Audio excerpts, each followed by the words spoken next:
An auction of a dead gentleman's house is never really about the furniture. It is a public reckoning of what a family is worth, at a shilling a lot.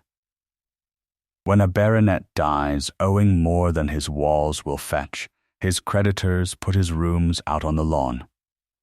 Half the county comes to buy a gentleman's chairs for pennies, and half to walk through rooms that were shut to them while he lived. The woman who owns the house now sets the running order herself, and puts the family Bible last, because it is the one lot she is certain nobody will want. His daughter, 22 and nobody at all, is made to stand at the wall while strangers price her mother's harp.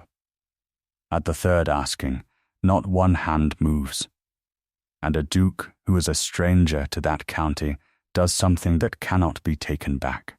Then so does she. The sun stood white over the lime avenue at Alderley Hall, and the grass had been trodden flat by noon.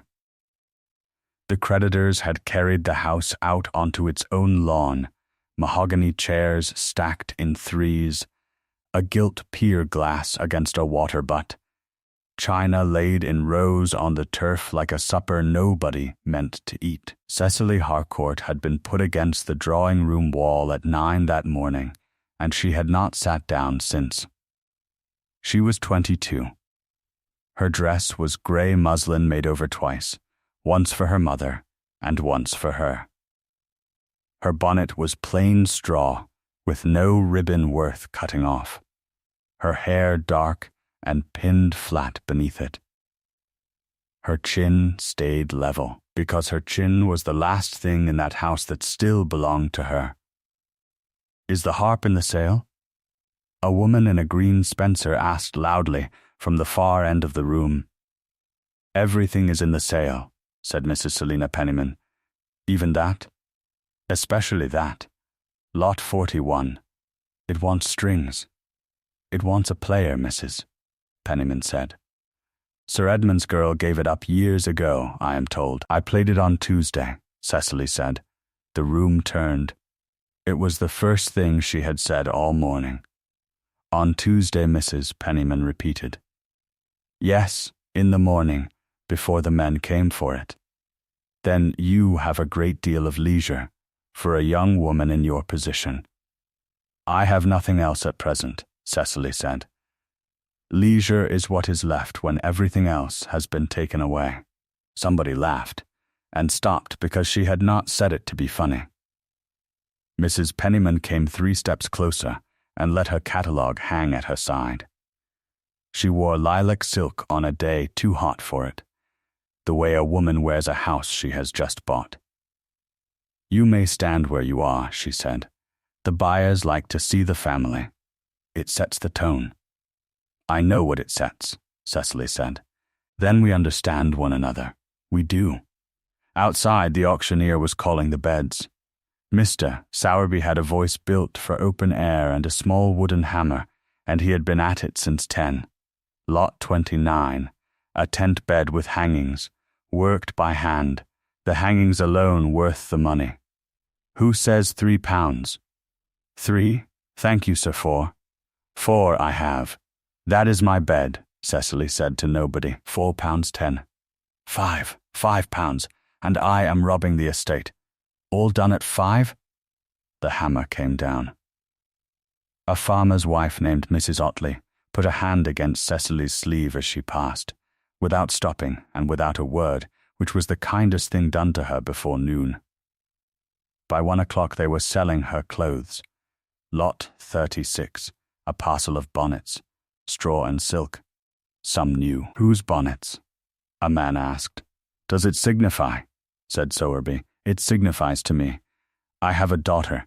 They are mine," Cecily said from the door.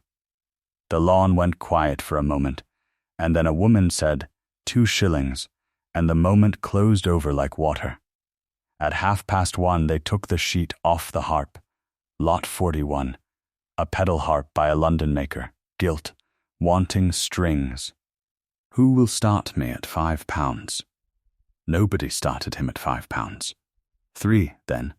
£3 for a London harp. £1. said a man at the back. £1 is an insult, sir. It is £1 more than anybody else has said. 30 shillings, said a voice near the tent. £2, and I am buying it for the gilt. £2.15, said a farmer, and I am buying it for my daughter, who cannot play either. There was a laugh at that, not a cruel one, and Sowerby took it gratefully. £2.15. All done at £2.15? The hammer came down. A farmer carried her mother's harp across the grass by its column, and the pedals rang faintly against his knee at every step. She had known since May.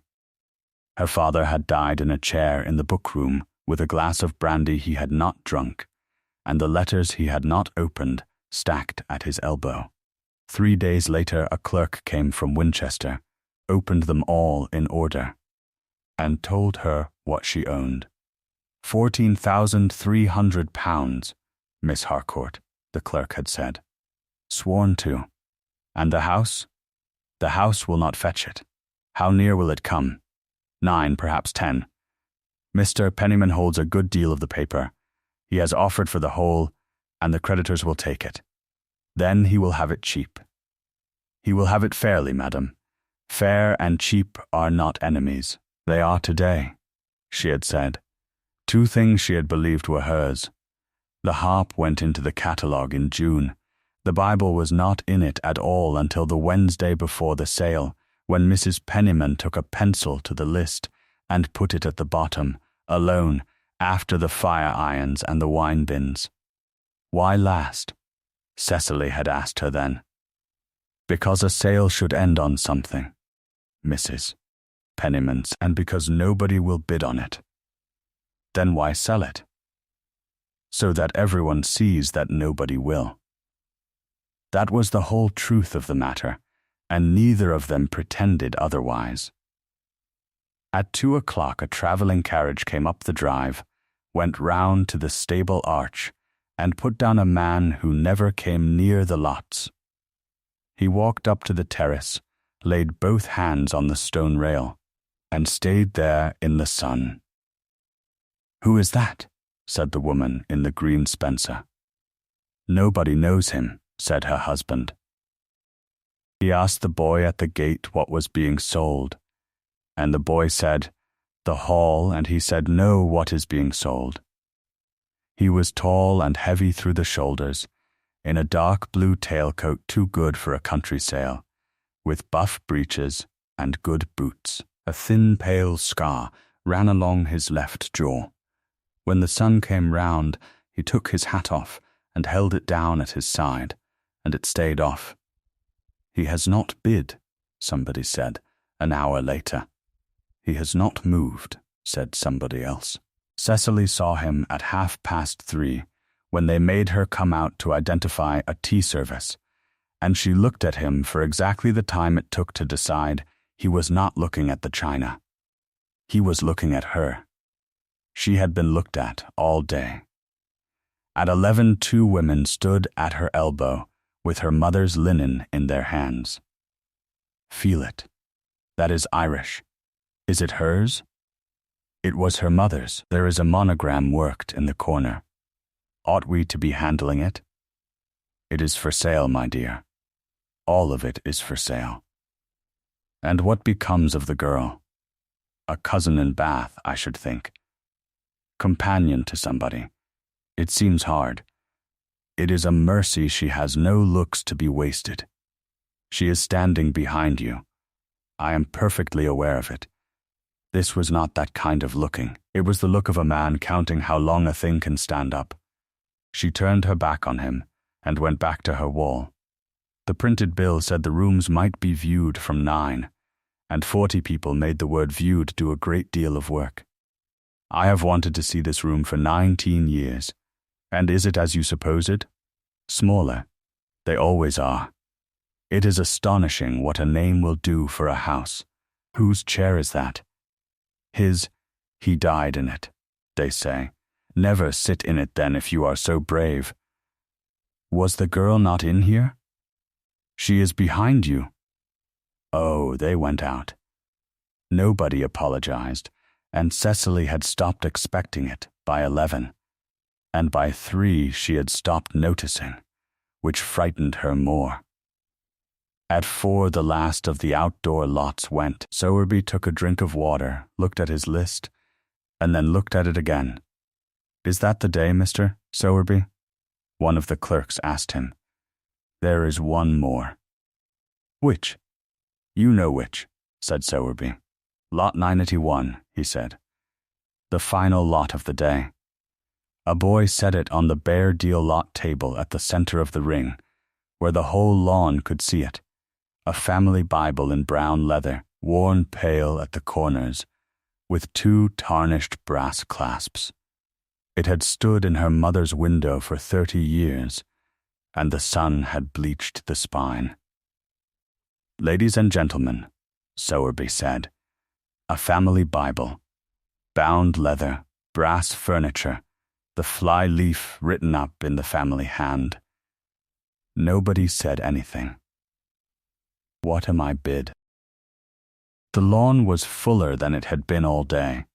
200 people stood among the unsold lots, with their catalogues rolled in their fists, and all of them knew what was written on that flyleaf, because their own families stood in the parish book beside it. "Come, come," said Sowerby. "A shilling. Somebody give me a shilling for it. 6 pence even. It is a good binding." "And who would have it?" said a woman, quite audibly. "You cannot put another family's dead in your parlor." "Somebody's charity, then." "Charity is what brought them here," said Mrs. Penniman, to nobody in particular, and the row before her heard it, and the row behind her heard it too. Mrs.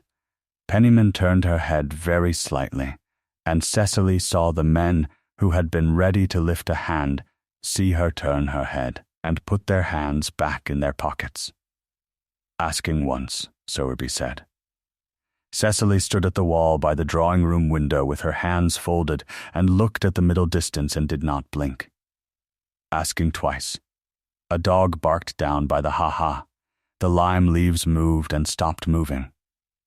"Asking 3 times," Sowerby said, and his voice had gone quiet. And he lifted his little hammer, and he waited longer than an auctioneer has any business waiting. Not one hand moved. "I am afraid," he said, "that I have nothing at all for this." And into that silence, from the terrace, a voice said, "Wait." Every head on the lawn came round. The man from the rail was coming down the steps with his hat in his hand. He was in no hurry. The crowd opened before him, because 200 people cannot help themselves. "Sir," said Sowerby, "the lot is not sold. If you wish to make an offer, I can take it now." "I do not want the book," the man said. "Then, I want to say something, and I want to say it here, where all of you can hear me, because if I say it anywhere else, it will be a rumor by Friday, and a lie by Sunday." "And who are you, sir?" said Mrs. Penniman, with her catalogue rising. "Rothbury," he said. "Gideon Ashworth, the Duke of Rothbury. I have no land in this county, and no cousins in it, and nothing to gain in it, and you may all remember that afterwards." Then he turned his back on the whole lawn and faced the wall by the drawing-room window, and he spoke to the woman standing against it. "Miss Harcourt," he said, "I have stood at that rail since 2 o'clock. I have watched them price your bed and your bonnets and your mother's harp, and I have watched you stand for 4 hours without leaning on anything. I am not going to pretend I have known you for years. I have known you for 2 hours and a half, and it has been enough." "Your Grace," said Sowerby. "I am offering for you," the Duke said. "Here out loud, in front of all of them, so that not one soul in this county can say afterwards that it was done in a corner." Nobody breathed.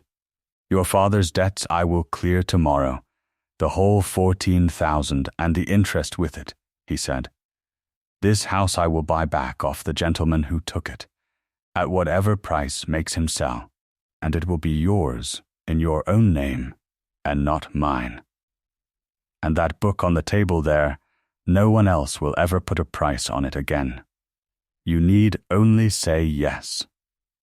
There are perhaps 5 seconds in a life that a person is given entirely to themselves. Cecily Harcourt had never had one. She had gone from a nursery to a schoolroom to a chair in her father's bookroom, asked nothing, and told a great deal, and that morning sat against a wall like a stand for a hat. She looked at the Duke, and then at the 200 faces turned to her, and then at the brown book sitting alone in the sun on the bare deal table. No, she said. The word went out over the lawn quite clearly, because she did not raise her voice, and quiet things travel further than shouted ones in open air. Miss Harcourt, said Sowerby faintly. No, she said again. Thank you. No, Mrs. Penniman's catalogue came half down, and her mouth opened on a word she never got to say. Cecily walked forward. The crowd parted for her, without deciding to. She passed within a yard of the lot table and put out no hand. She did not touch the book. She did not look at it, and she left it lying unsold in the full sun with nobody near it. She passed the Duke at 3 feet. He did not reach for her. He did not step after her. He stood perfectly still in the cleared ring with his hat down at his side and let her go by. Miss Harcourt, he said, very low, as she came level. You made it public, she said, without stopping. So is this. Then she walked out through the middle of them, up the pale gravel toward the drive, chin level, eyes on the open road ahead. She looked back at nothing. The sun was so bright on the gravel that people had to shade their eyes to watch her go. Behind her, Sowerby's hammer hung forgotten at his side. Nobody bought the Bible. Nobody moved it. It sat on the deal table alone until 6, when the boy came to carry the residue in. By Friday the story had reached Winchester, and by the next week London, and it went in one shape only, and the shape was not hers. She refused a duke, they said. On the lawn. Out loud. A bankrupt's daughter. For what? For nothing. She did not even take the book. Mrs. Otley said the only sensible thing spoken in that county for a fortnight, and she said it in her own kitchen with nobody by but her son. She had been priced from 9 in the morning till 4 in the afternoon, she said, and then the last man of the day offered her a price too, and it was the highest price anyone had named all day. And she was tired, John, that is all. She was tired of being a lot. Cecily lodged that night in Mrs. Otley's back bedroom over the dairy, with 1 box and her mother's work-bag. How much have you, then? Mrs. Otley asked her on the stairs. 11 pounds. And the name? The name has been worth a great deal in this county for 300 years, Cecily said. It is worth precisely nothing tonight. She did not sleep. At 4 in the morning, she went down and sat on the step in the dark, and after a while the door opened behind her and Mrs. Otley came out with a shawl. You will take cold. I keep seeing it on the table. I know you do. I walked past my mother's book, Mrs. Otley, within a yard of it. I did not put out my hand. You did not. Say something comfortable. I will not tell a lie at this hour of the night, said Mrs. Otley. You will walk past it every day of your life in your head. That is the price of it. Now give me the other half. What other half? If you had this night over again, would you go back and lift it up with all of them watching? Cecily sat with that a long moment. No, she said. The scandal did not stay a story. In the country, a story becomes a set of doors. On the Tuesday, the vicar's wife did not call. On the Wednesday, the Mrs. Ashby, who had stood at her mother's funeral, crossed the square at Alton to look in an empty window. On the Thursday, a note came from her father's cousin in Bath. "My dear Cecily," it said, "we had thought to offer you a home with us. I am sorry to say that in view of the very extraordinary account which has reached us, and which I cannot believe and cannot disprove, my husband feels that our own daughter's prospects must come first. I am sure you understand." "I understand perfectly," Cecily said to the kitchen, and folded it and put it in the fire. "What does she say?" asked Mrs. Ottley. "That I am extraordinary." "Well, you are. She did not mean it kindly." "No," said Mrs. Ottley, "but she was not wrong. If you've made it this far into the story, and you want to know how a woman who refused a duke out loud came to live under his roof, take a moment to like this video, subscribe, and turn the bell on. The county settled on its version by the end of the month, and Mrs. Penniman set it, as she had set the running order. "I felt for the girl, of course," she said at a card table in Alton dealing, "but there is such a thing as pride, and pride in a person with nothing is a kind of madness. He offered to buy the house back. For her, in her own name, and she said no and left her mother's Bible lying in the sun. Did she truly leave it? I saw it. We all saw it. It went into the residue with the broken fire irons. And where is the book now? In Sowerby's back room in Winchester, I imagine, with the rest of what nobody wanted." Poor creature indeed," said Mrs. Penniman, and took the trick. That was the tone, and the tone was worth money to her. "You were standing beside her, were you not?" somebody asked, 3 tables later. "I was as near to her as I am to you." "And how did he look when she said it?" "Like a man who has put his hand flat on a stove." "And she walked off?" "Simply walked off. Straight between us. Nobody stopped her. Nobody thought to. Mrs. Penniman, you must dine with us and tell it properly. I shall be delighted." She had married money and no acquaintance, and until that summer she was merely the wife of the man who bought Alderley. Afterwards, she was the only woman in Hampshire who could tell the story properly, and there is no quicker road into an English drawing-room. The Duke did not leave Hampshire. He should have. He had come south for a pair of carriage horses at Basingstoke, bought them, and had no other business. Instead, he took rooms at the inn at Alton for 11 days, and wrote 4 letters and burned 3. His man of business, Braithwaite, came down from the north to fetch him, and found him sitting in a coffee-room with a cold cup in front of him. "You have made yourself the talk of 2 counties, Your Grace. I know it. May I ask what you were about?" "I was about 11 years of not saying things," Gideon said. "My brother said everything the moment he thought it, and everyone loved him for it. I have said nothing at all since he died, and I have been called cold for 2 years and I have not minded. And then I watched them sell a girl's bonnets while she stood at the wall, and I found I could not spend one more afternoon not saying a thing. You offered marriage to a stranger in front of half the county." "I did." "And she refused you." "She did." "Your Grace, forgive me. Do you wish me to make it quiet? These things can be made quiet." "No," said Gideon, "I do not want it made quiet. It is the one true thing I have done since the funeral." Braithwaite looked at the cold cup. "There is a practical difficulty," he said at last. "Name it. Your late brother's books. I have told you before, and I shall say it again. The Rothbury accounts have not been balanced since the year before he died. He kept 3 sets of memoranda in 3 hands, and none of them agree. And the tenants are owed answers I cannot give them. And I am one man. Then get another.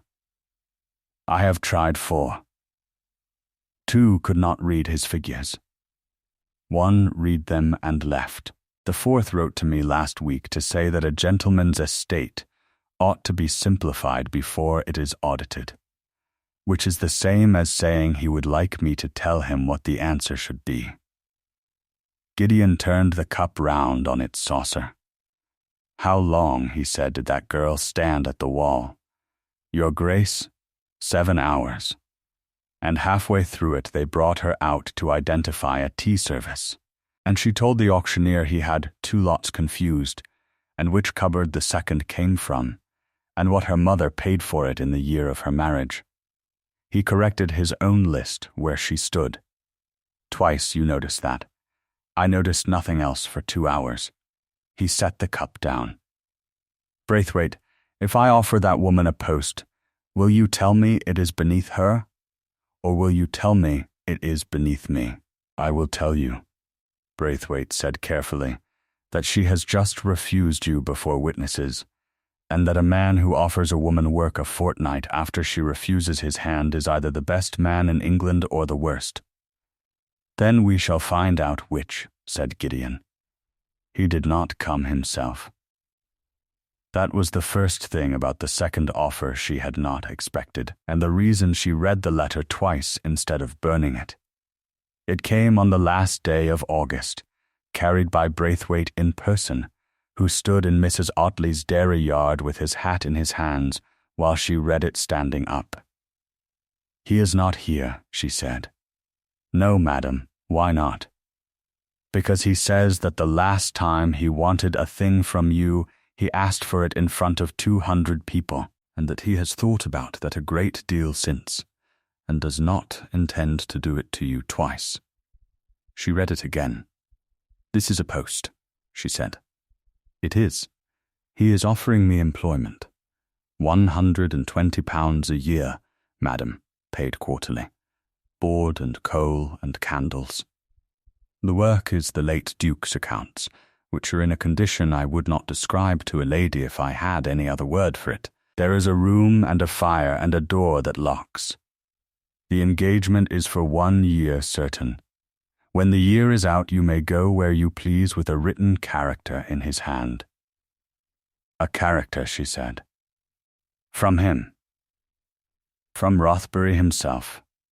Yes, Cecily folded the letter along its old crease and looked past Braithwaite at the hens. Do you know what they will say? She said. I have a fair notion. Say it. They will say that you refused his hand in public and took his money in private, said Braithwaite, and that the second is the honest one. Yes, she said. That is exactly what they will say. Madam, I will not tell you it is untrue that it looks so. Thank you. Will you answer him? Not today. He said you would not. She looked up at that. He said something else, madam, and told me to say it plainly and not to soften it, and I do not much care for it. But he is my master. He said, tell her the post is real, and that it exists whether or not I ever see her, and that if she takes it she may work for a year without once dining at my table. Tell her I will not ask her again in front of anybody, and tell her that the offer of my name still stands, and that she is not to think of it while she reads the terms, because the terms are not a way of getting at it. Cecily stood in the yard a long moment. That is a great deal to hold in the head at once, she said. He is not a simple man. No, have you an answer, madam? No, she said. I have not. That is my answer.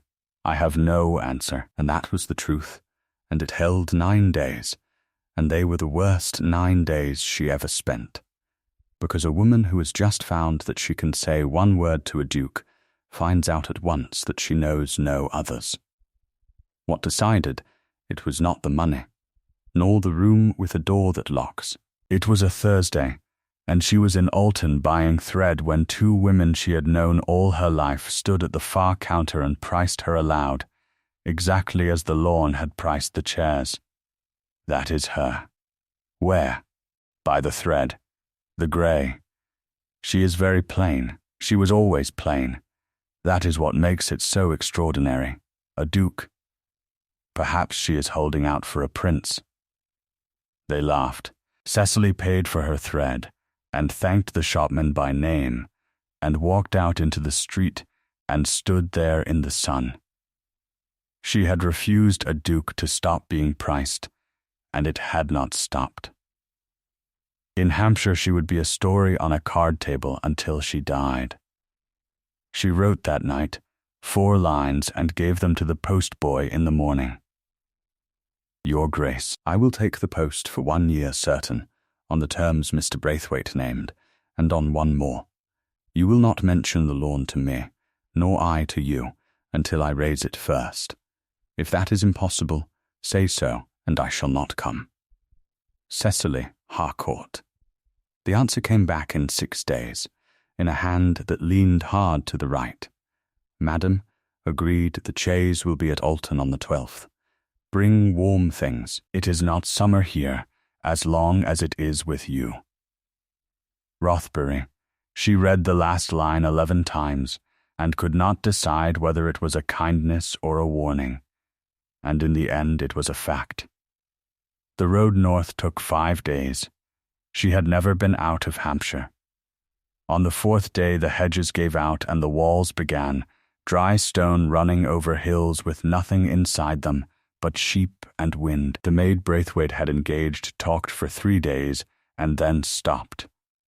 That is the 4th county, miss, I know it. I have been counting them. Are you not afraid? Of what? Of him. They say in the kitchens he never speaks at all. He spoke to me, Cecily said. What did he say? He said bring warm things. That is not much. It was a great deal, said Cecily. It was the only true thing anybody wrote to me all summer. They came into Northumberland on the 5th day. The chaise turned off the post road onto a track that climbed 4 miles between walls, and at the top the driver pulled up and said, Rothbury, miss. And she looked down into the valley and understood the warning. It was not a house. It was a fortified position with windows cut into it later by somebody with more taste than power. Grey stone, 4 stories, a square tower at the north end 300 years older than the rest, a black beck running fast under one arched bridge. No avenue, no gates. It sat in that valley, like a fist, on a table. Is that all of it? She asked. That is the half you can see, miss. How many miles to a neighbour? 11, 14 if you want a neighbour worth having. And in winter? In winter there is no number, miss. In winter there is nobody. The housekeeper met her under the arch and did not smile. Mrs. Dunnett, she said. You will be the lady for the books. I will. There has been a deal of talk in the servants' hall. I imagine there has. You may as well have it from me, madam. Half of them think you are a fortune hunter who missed her jump, and the other half think you are a saint. The truth is generally in neither place, and I have no patience with either party. Nor have I, Cecily said. Which are you? Mrs. Dunnett looked at her for a moment longer than was polite. I am the one who has to keep this house standing, she said, and I have never yet been helped by a woman who came here to be interesting. Your room is in the east passage. The fire is laid. Dinner is at 6, and you are not expected at it. Good, good. You have just told me, in the space of 1 minute, exactly where I stand, what is thought of me, and when I need not be anywhere. I have not been given so much information since May, thank you. Mrs. Dunnet's mouth did something that was not a smile and was in the same family. "The muniment room is under the tower," she said. "Take a shawl. It has not been warm in there since the 4th Duke." The muniment room was 10 feet square, at the foot of the tower, and colder than the yard outside it. 9 chests, a table, a candle stand, and on the table 4 ledgers, 3 memorandum books, and a bundle of loose accounts tied with a bootlace. She untied the bootlace, sat down, and did not get up until the candle failed. On the 3rd night the door opened behind her. She did not turn round. "Mrs. Dunnet," she said, "if that is more coal, I could kiss you." "It is not, Mrs. Dunnet," said the Duke. She put her pen down. "Your Grace, do not stand." "I was not going to. My feet have gone."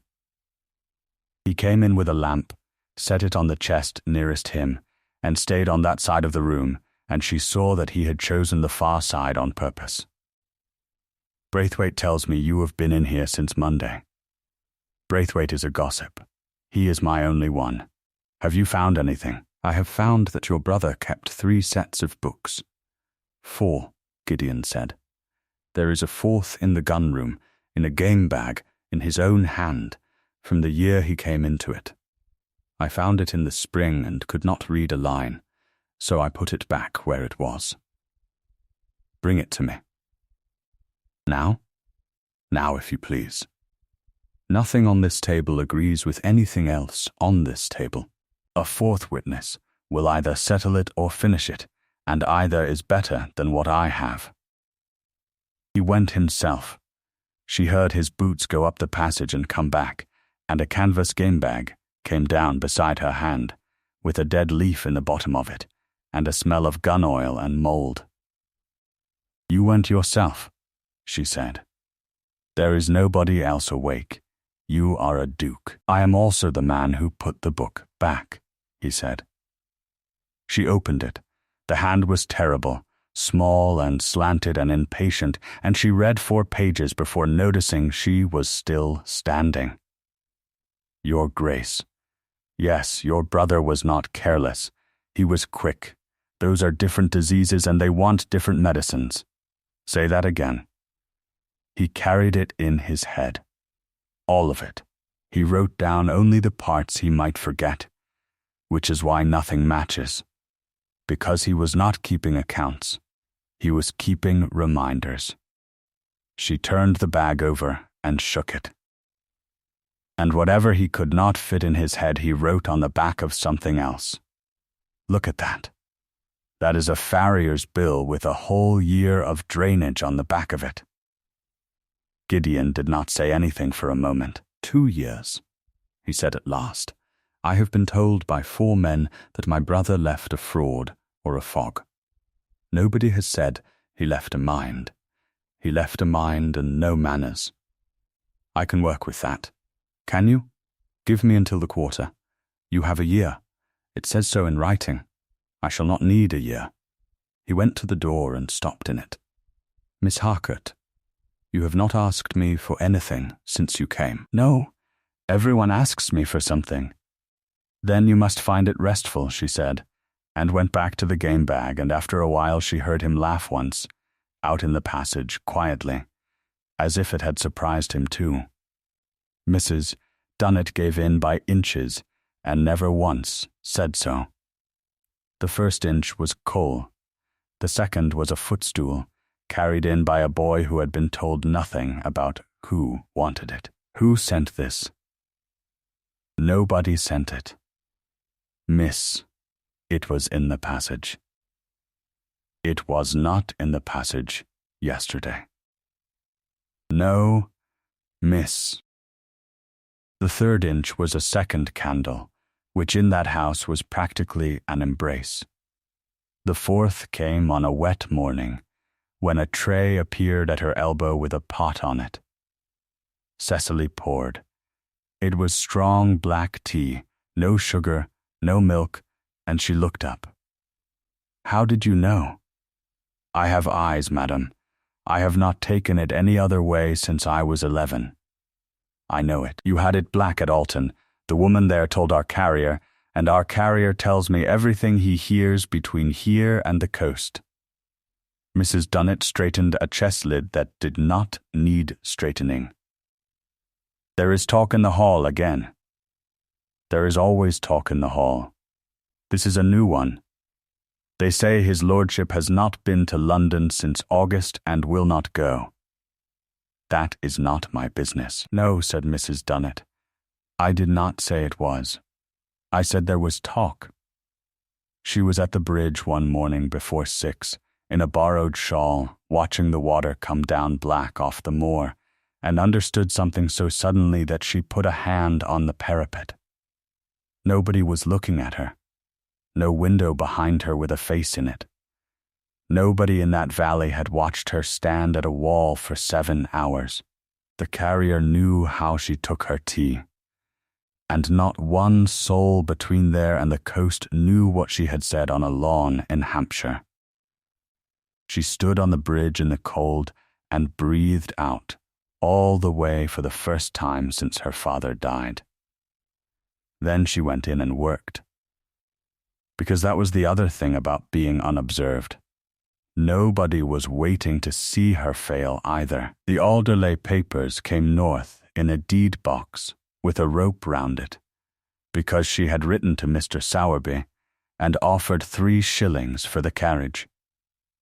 "That came off the Newcastle wagon, madam," said Mrs. Dunnet.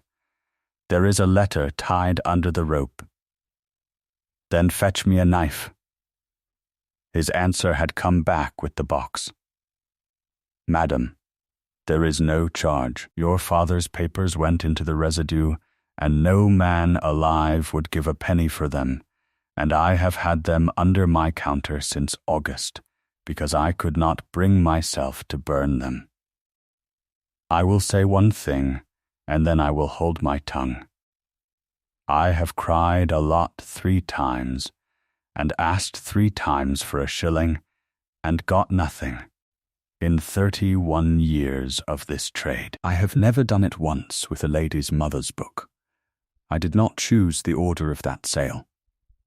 Your servant, T. Sowerby, she put the letter inside the lid of the deed box, where she would see it whenever she opened it. There were 11 bundles in the box. It took her 9 days.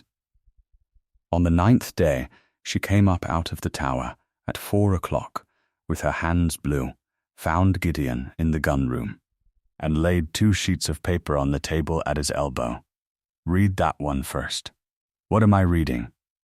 "The creditor's schedule from my father's estate. Read the names on the left and the name at the bottom." He read it. Then he read it again. "Pennyman is on both sides of it," he said. "He held £6,200 of my father's paper. He is the 4th name on that list, and the largest, and at the bottom he is the purchaser of the whole, at £9,800 out of the creditor's hands. Who set the price?" "That is the 2nd sheet. The valuation was made in July by a surveyor from Basingstoke. Look at the fee, and then look at the 3rd bundle, which is my father's own memoranda for the spring, and see who else was paying that surveyor that summer." Gideon put the 2nd sheet down slowly. He valued the house for the man who wanted to buy it. He valued it twice. Once high, for the creditors, in a letter, so that the other holders would be told the estate was sound and would not press. And once low, on the day, so that the purchase would look like a rescue. That is not illegal. "No," Cecily said, "not illegal at all. It is only that 11 men in Hampshire took 8 shillings in the pound, and were told there was nothing else to be had, and one of them was a saddler, who is now in a room over his own shop. And you found this in 9 days. I found it in an afternoon. It took 9 days to be certain, which is a different thing, and the only reason I could do it at all is that I know my father's hand, and nobody else living does. Gideon looked at the papers, then at her hands, which were blue, then at her face. "There is more," she said. "You will not like this part." "Say it." "He was not a fool. The county has spent 3 months saying he gambled it away. He did not. 11 years ago he put his name to a bond for a friend who then died, and he paid the man's widow an annuity out of income he did not have, every quarter, without once telling her where it came from. It is here, in the counterfoils, in his own hand, marked with the letter A, and nothing else, for 44 quarters. He beggared us for a woman in Devon who thinks to this day it was her husband's investment. Did you know? I found out on the 11th of last month, she said, in a cold room, at 3 in the morning, 11 miles from anybody. Miss Harcourt, do not, she said, and her voice did not shake, which cost her something. If you are kind to me, now I shall not finish, and I intend to finish. There is a third sheet. It is your drainage. You have paid for the same field twice in 4 years, under 2 names, and the second name is the first name spelt differently, and I have written out what I think it comes to. He looked at the figure. £840, he said, 841, and some shillings. I have marked the pages. Gideon Ashworth sat down on the edge of the gunroom table like someone who has been standing a long while without noticing. When my brother died, he said, the bishop told me that God had given me a great trust. Braithwaite told me it would come right in a year or 2. 4 men of business have told me that a gentleman's estate ought to be simplified before it is examined. You are the first person in 2 years who has told me a number. Numbers are cheap. I have given you the truth, and you must decide what to do with it, and I warn you now that the honest answer here is the expensive one. Which is, write to those 11 men in Hampshire and tell them what the valuation was. It gains you nothing, it costs you a friend or 2. And a saddler in Alton gets to know he was not a fool either. And Pennyman? Pennyman will do what such men do. He will be perfectly safe and slightly less comfortable. That is not much of a revenge. I am not in the revenge trade, Cecily said. I am in the arithmetic trade. Revenge is what people do when the arithmetic will not carry them.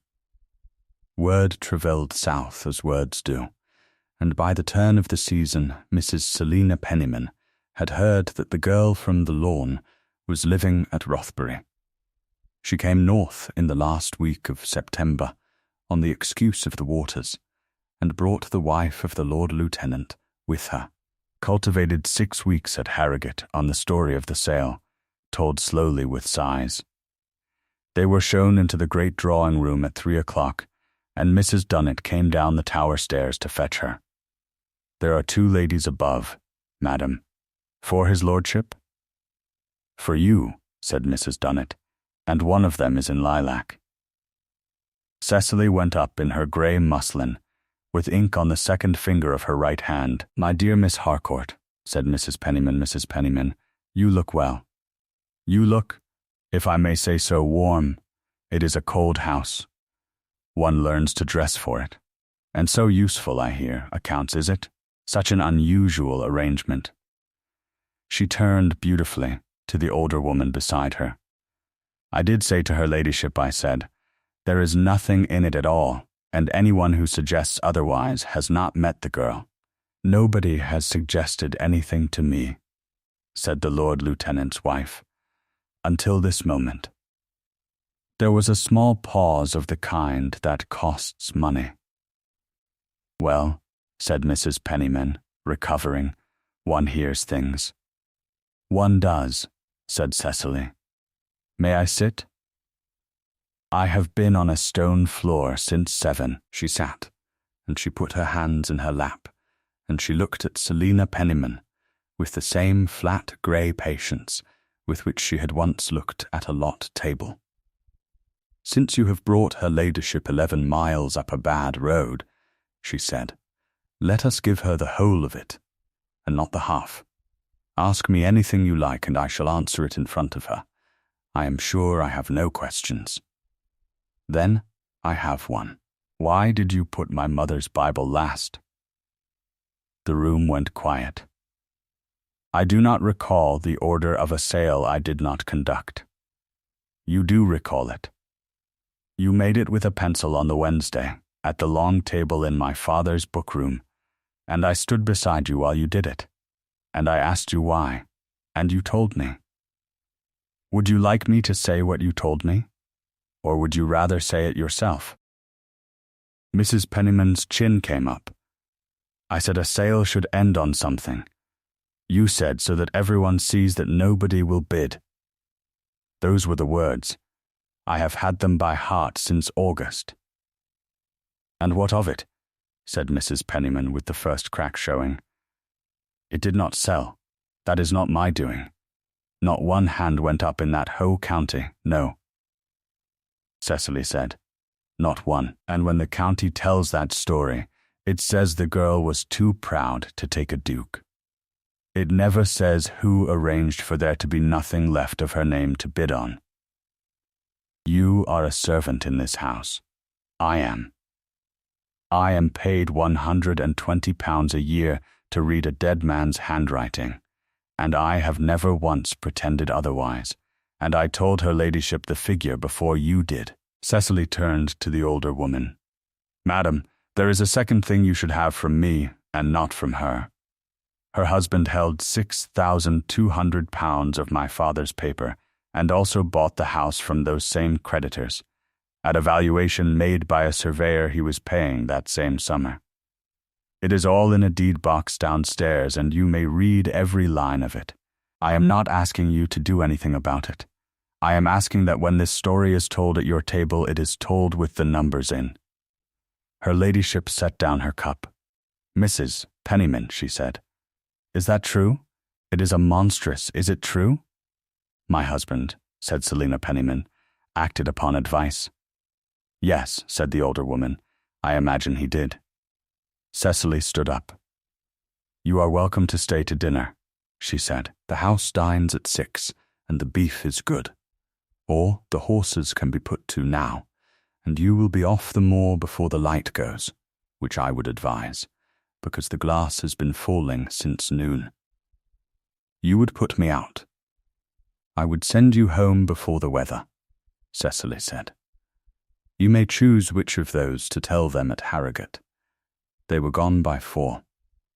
Her ladyship stopped in the arch as she went out, tied her own bonnet strings, and said without lowering her voice at all, Miss Harcourt, my husband sits on the bench at the sessions, and I have listened to men explain themselves for 30 years. That was the first time I have ever heard a woman explain herself in figures. Come and see me in the spring. The glass went on falling, and at 9 that night the equinox gale came over the moor and hit the valley like a hand coming down on a table. The first thing to go was the tower window, mended badly by the 4th Duke. It came in at 10:30 with a noise like a gun, and the wind took the muniment room and put 9 years of Rothbury into the air at once. Cecily was on the stairs and went towards it, which is the wrong way, and she was on her knees in the dark with her arms full of paper when Gideon got there with a lamp and Braithwaite behind him. Out, he said. The chests are open. Miss Harcourt, out. There are 11 bundles in this room that exist nowhere else on this earth. She shouted at him, over the wind, and if you want them, you will get down here and help me. And if you do not want them, say so now, and I will let go. He got down and helped her. They worked an hour on the floor in a gale, stuffing paper into chests and sitting on the lids. Then the beck came over the bridge and into the low byre, and everybody in the house went out into the rain, and there was no duke and no lady in that yard for 3 hours, only 10 wet people and a rope. At 2 in the morning it slackened, the byre held, and the last of the sheep went up into the walled paddock behind the tower. Cecily came in under the arch with her hair down and her boots full of water. Gideon came in behind her and pulled the door to against the wind, and the passage went suddenly. Enormously quiet. "You are shaking," he said. "I am cold. It is not the other thing. I know which it is." He took her hands and put them inside his coat against his chest, both of them, and held them there, and neither said anything for about as long as it takes a candle to gutter and stand up again. Nobody had touched her since her father's funeral. "This is improper," she said into his shoulder. "Yes, Mrs. Dunnet is at the end of that passage." "Mrs. Dunnet has stood at that end of the passage since I was 6, said Gideon. "She has seen worse and told nobody. I am not going to cry. I did not ask you to." "Good." And then she cried, briefly and furiously, and stopped, and stepped back, and put her wet hair off her face, and looked up at him. "Do not say anything kind now," she said. "I was not going to." "What were you going to say?" "That the paper in the 3rd chest is upside down," Gideon said, "and it will take you a fortnight to put right. And I am sorry." She laughed.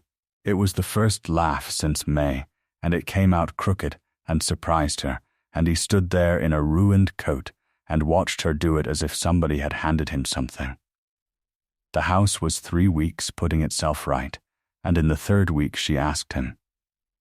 They were in the muniment room with the window boarded, and she had a pen in her hand she had not written with for some time. "Your Grace, Gideon, Your Grace," she said. "I am going to raise it." He set down the lamp very carefully, as a man sets down something he does not want to hear break. "Go on. Why did you do it?" "On the lawn." "On the lawn. In front of all of them. You had known me 2 hours and a half, and you offered me your name where 200 people could hear it, and I have turned it over every night since August, and I can make it mean 4 different things, and I do not know which is true. So tell me, plainly, was it pity? No. Was it that you wanted the book bought back for me? No," Gideon said. "That is the part you have wrong, and I have wanted to say so since September, and I could not, because I had promised not to raise it. Say it now." "I never wanted that Bible bought back," he said. "I could have bought it with the change in my pocket, at any moment, from 2 o'clock onward. So could any of them. I did not want it bought. I wanted them to hear you say something." She sat very still. "They priced your bed," he said. "They priced your bonnets. They walked through your mother's room with their hats on. From 9 in the morning until 4 in the afternoon, every single thing in that place was decided by somebody who was not you, and you stood at a wall and let them, because you were not given one thing to decide. So you gave me one. I gave you the largest one I had," he said. "It was the only thing I owned that was worth enough for you to refuse. If you had said yes, I would have been glad. But I stood at that rail for 2 hours, and what I could not bear was not that they were selling your house. It was that nobody all day had asked you a question. And you knew I would say no. I hoped you would say something. I did not much mind which." He looked at his hands. "And when you said it, and walked out between them with your chin up, I thought there, Now they have all seen her decide. Now they cannot unsee it. And I would have paid a great deal more than £14,000 for that, and it cost me nothing but my dignity, which I have found I do not use. Cecily put the pen down. You let 2 counties call you a fool, she said. They called me a fool for 2 months. They have called you worse for 6. I have a title to hide behind, and you had a wall. That is the most extraordinary thing anybody has ever done to me. For you. To me, she said. You did it to me. You did not ask. That is what I have been angry about since August, and I have only just this minute understood it, and I am not angry any more, and I would like you to know that it took a gale and a boarded window to get there. May I ask you a question now? You may ask me 1 question a year, she said, at that rate. Would you have gone back for the book if the lawn had been empty? Yes, she said, at once. I would have run. Then why not? Because if I had picked it up in front of them, it would have been the last lot of the day, she said, and they would have priced that too. And Gideon Ashworth, who had not touched her since the passage, crossed that cold room and kissed her, and she put her ink-stained hand flat against his coat and let him. You are still not to mention the lawn, she said afterwards against his mouth. I have finished with the lawn. Good, I have 1 other subject. Not yet, Cecily said. There is something I have to do first, and I have to do it by myself, and you are not going to like it. And you are going to drive me there all the same. They went south in the first week of November, and it took 5 days, and he never once asked her what she meant to say when they got there. Winchester was wet and full of Saturday. He pulled the horses up in the yard behind the Corn Exchange, 20 feet from the door of the auctioneer's rooms, and he did not get down. I will be here, he said. You may walk about. I will be here. Mr. Sowerby met her at the counter and knew her at once, and went the color of somebody who has rehearsed a speech for 3 months and finds it will not come. Miss Harcourt. Mr. Sowerby, I have thought about that afternoon more than is good for me. You asked 3 times, she said. You waited a great deal longer at the 3rd than you had to. I have thought about that too. He came out from behind his counter. It is in the back, he said, on the shelf with the rest of the residue. I have not put a ticket on it.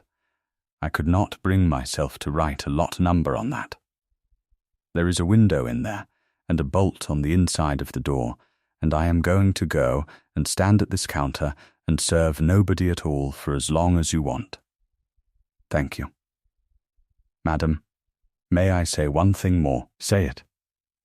There were 4 men on that lawn who had their hands halfway up, said Sowerby, and I saw every one of them look at the lilac gown and put them down again.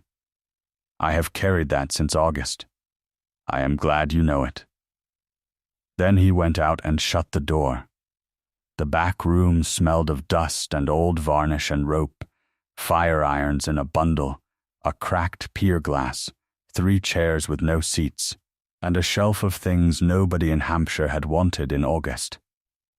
Her mother's Bible was on the middle shelf on its side, with the brass clasps green. Nobody at the window. Nobody at the door. 200 people at the other end of the country, who would never know what hour this happened, or whether she had trembled, or how long she stood there first. She stood there first for some time. Then Cecily Harcourt reached up and took her mother's book down with her own 2 hands, and turned it over, and opened the front board, and read the flyleaf, where a woman, dead 11 years, had written the names of everybody who belonged to her, in ink gone brown. She sat down on a chair with no seat, which meant she sat on the frame, and she was there a long time, and nobody watched her do it. When she came out, the light was going. He was where he had said he would be, at the horses' heads, wet through, not having thought to move for an hour and a quarter. "Well?" he said. She held it up so that he could see it, and did not hand it to him. "Ask me the other thing," she said. They were married in Northumberland in the spring, in a church 11 miles from anywhere, with her ladyship in the second pew, and Mrs. Dunnet in the third, refusing to cry audibly from the porch. Mr. Sowerby came up from Winchester at his own expense and gave the bride away. "I have asked 3 times for this lady already," he told the vestry, "and got nothing at all. I am given to understand that today there is an answer. The county settled its accounts in the usual quiet English way. The 11 creditors had a letter with a valuation in it and a date, and 8 wrote back, and one was a saddler in Alton who put his in the shop window. Mr. Josiah Penniman was not ruined and not prosecuted, and was never asked to sit on anything again. His wife found that her story had grown a second half, and that people who had once begged her to tell it now changed the subject with great kindness, which is the worst thing that can happen to a woman of that sort. They let Alderley and went to Bath. Gideon offered to buy Alderley back for her, once, after a good day. It is on the market again. I know it. I could have it by my Kelmis. "No, you have said that before. I say it better now," she said. "Alderley is a house. Somebody will put a new kitchen in it and be perfectly happy there, and I wish them joy. And you want nothing out of it. I have the register. That is a book. That is the family," she said. "The house was only where we kept it." He laughed, and never offered again. The register went on the table in the tower room, which had a new window and a stove, and where the Duchess of Rothbury kept the books of 11 farms and 2 quarries, and never let her husband see a figure unchecked. The tea came black, no sugar, brought by Mrs. Dunnet at 11 each morning until she grew too old for stairs, and after that by a girl she had trained and warned about the sugar. And on a summer evening a year after the sale, with the light on the moor going the color of a peach, Cecily sat with the brown book open on her knees and wrote a new line at the foot of the flyleaf, under her mother's, in a hand that did not shake. "Read it out," Gideon said, from the window. "You know what it says. I would like to hear you decide it out loud." So she did, and the wind came up off the moor, and the 2 of them stayed where they were. "Some things are taken from you in front of everybody. You do not get them back in front of everybody. You go and fetch them later, alone, in a quiet room, and then they are yours, and nobody has priced them at all. So tell me what you would have done on that lawn. Would you have taken his name in front of 200 people who had spent the day pricing your bonnets, or walked out with your chin up, left the book on the table, and come back for it alone? Leave your answer below, and if this story kept you company, like the video, subscribe to the channel and put the bell on, so the next one finds you.